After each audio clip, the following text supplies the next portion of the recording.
ہر بندے نے wash room جانا ہے اور ہر بندہ جاتا ہے اور دن میں کئی بار جاتا ہے، اور اگر پوچھ لیا جائے کہ جی استنجا کیسے کرنا ہے تو نہیں معلوم، استنجے کا طریقہ معلوم نہیں ہے۔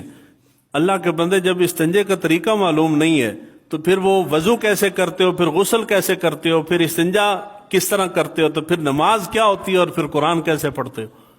اور استنجا کرنا، استنجا کرنے کے لیے سب سے پہلی بنیادی چیز ہے کہ استنجا ہمیشہ الٹے ہاتھ سے کیا جاتا ہے۔ کس ہاتھ سے؟ الٹے ہاتھ سے کیا جاتا ہے۔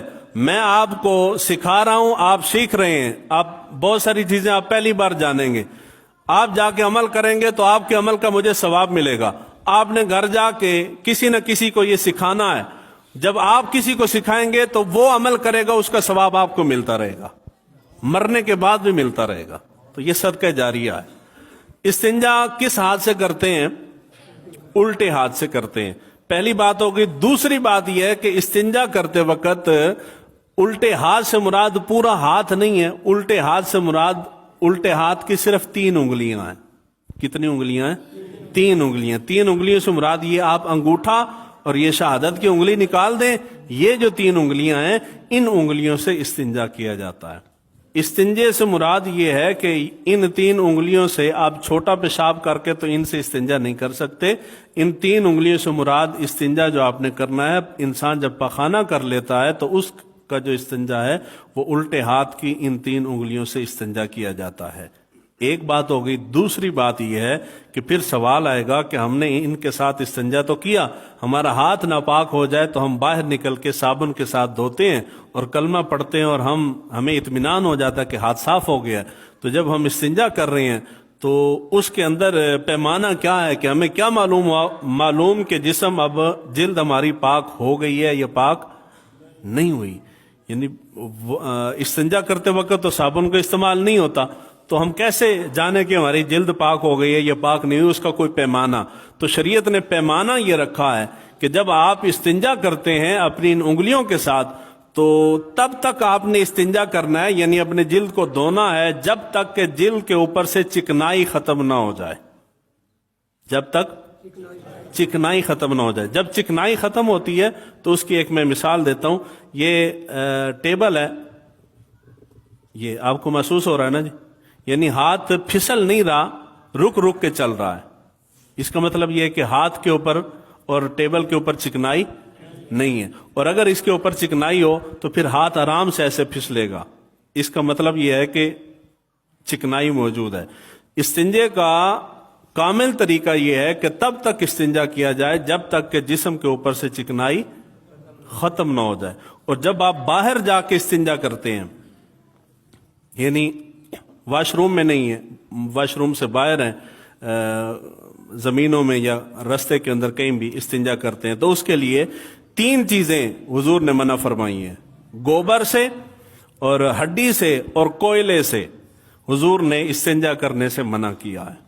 آپ کہتے ہیں نا کہ جی فلاں جگہ پہ پیشاب کیا تھا تو کوئی چیز ساتھ چمڑ گئی ہے، یہ چیزیں جو ہیں یہ جنات کی خوراک ہے، اس لیے حضور نے ان کے ساتھ استنجا کرنے سے منع کیا ہے۔ جب آپ باہر جاتے ہیں، جاہل بندہ جو کبھی مسجد میں نہیں آیا، جس کو نہیں معلوم کہ کس کے ساتھ استنجا کرنا ہے اور نہیں کرنا، وہ باہر جا کے ہڈی کے ساتھ استنجا کرے گا۔ وہ ہڈی کسی جن کی خوراک ہو سکتی ہے، وہی جن اس کے اوپر حملہ کرتا ہے۔ پھر آپ کہتے ہیں جی فلاں درخت بہت بھارا ہے، اس کے تھلے پیشاب کیتا سی تو جن چمڑ گیا۔ وہ درخت بھارا نہیں ہوتا، آپ ان کو چھیڑ کے آتے ہیں۔